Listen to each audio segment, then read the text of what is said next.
Hi, and welcome back to Digestible News, your news in digestible English. Let's start our first story here in the Bank of Korea. The Bank of Korea and internet giant Naver unveiled an artificial intelligence system on Wednesday. The system is called Boki. Boki is short for Bank of Korea Intelligence, BOKI. This is the first time a central bank anywhere in the world has built its own AI system inside its internal network. Boki operates entirely on the Bank of Korea's internal computer system. An internal computer system is called on-premise. On-premise means the computers and data are kept inside the organization's own buildings. Most other central banks use cloud-based AI services. Cloud-based means the data and computers are located outside of the organization. The Bank of Korea and Naver began developing Boki in 2024. The project took about 1.5 years. Naver provided the cloud infrastructure and large language models. Infrastructure means the basic systems and equipment needed to make something work. A large language model, as you know, an LLM, is a type of AI that can understand and generate human language. The Bank of Korea developed AI applications for financial and economic analysis. Boki is built around 5 main functions. These include research assistance, checking regulations, analyzing documents, searching data, and translating publications into other languages. Bank of Korea Governor Lee Chang-yong said Korea is one of the few countries that can develop its own AI models. He said sovereign AI is important. Sovereign AI means an AI that is controlled by a country rather than by foreign companies. It helps protect sensitive financial data and reflects Korea's unique financial system. Naver founder Lee Hae-jin said the Bank of Korea's data is a strategic national asset. An asset means something valuable that is owned. He said the project will help improve Korea's financial and economic analysis capabilities. The system is currently being tested. It will expand significantly in March after network security upgrades are completed.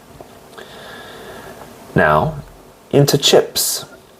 President Lee Jae-myung said Wednesday the government will persuade semiconductor companies to move their factories from Yongin to southern regions. Samsung Electronics and SK Hynix are building a massive chip cluster in Yongin, Gyeonggi-do.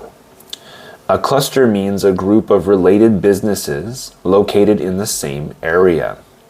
The president made these comments during a nationally televised press conference.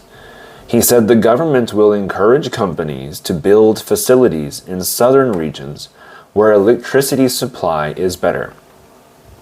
He mentioned various incentives. Incentives are rewards or benefits offered to encourage certain actions. These could include reduced electricity bills, tax benefits, lighter regulations, and lowered land costs. Local politicians from the ruling party have been calling for the relocation. Relocation means moving something to a different place.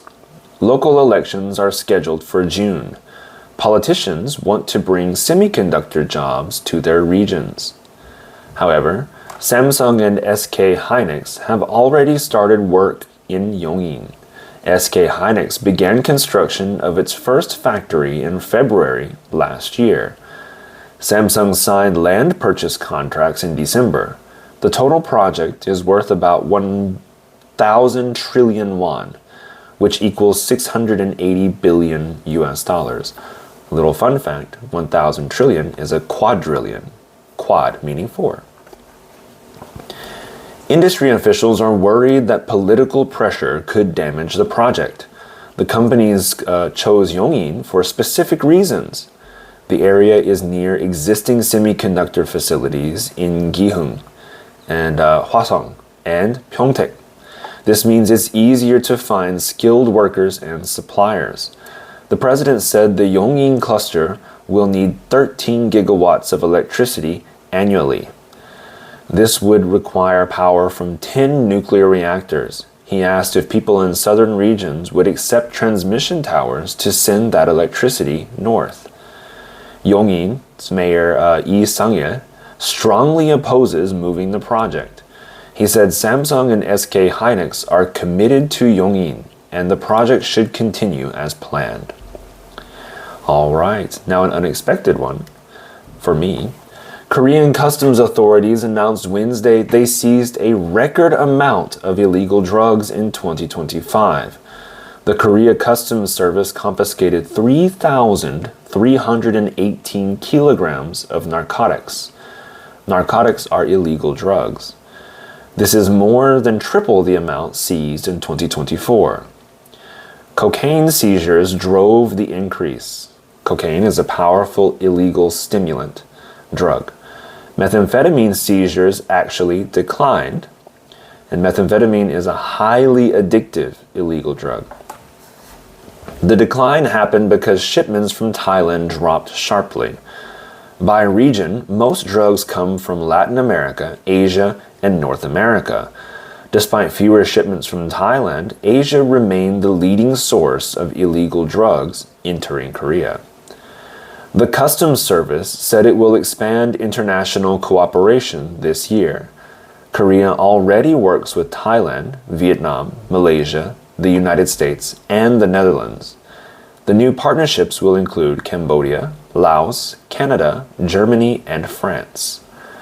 Under the cooperation plan, customs officers from partner countries will be stationed at each other's borders. They will jointly screen high-risk travelers and cargo. Cargo means goods being transported. The agency also launched a new task force. A task force is a temporary team created to handle a specific problem. This task force is led directly by the Korea Customs Service Commissioner.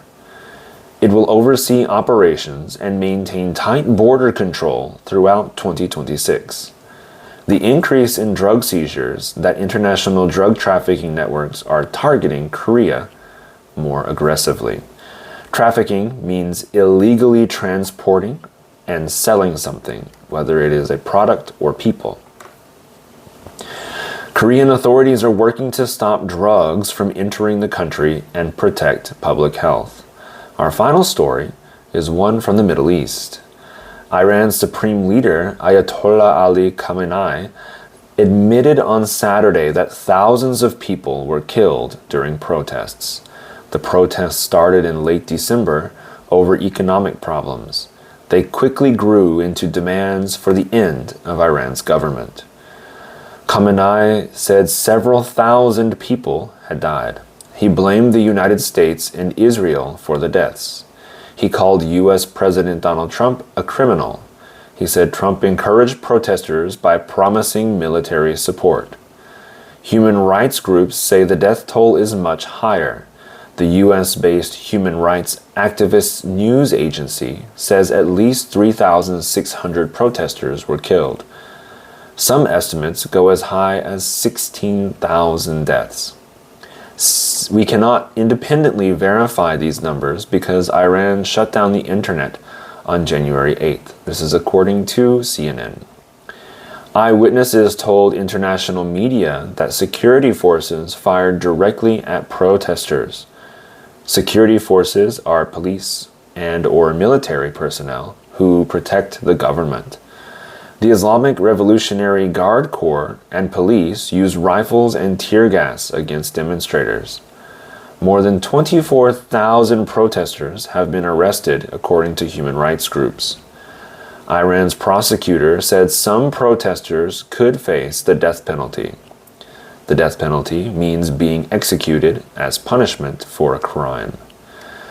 Trump responded to Khamenei's speech by calling him a sick man. Trump said Khamenei should run his country properly and stop killing people. He called for new leadership in Iran. The Iranian government blamed the protests on foreign powers. Officials say the U.S. and Israel funded and trained protesters. However, they have not provided evidence for these claims. The internet shutdown continues in Iran. Only about 2% of normal internet service has been restored. This makes it difficult to verify what is happening inside the country.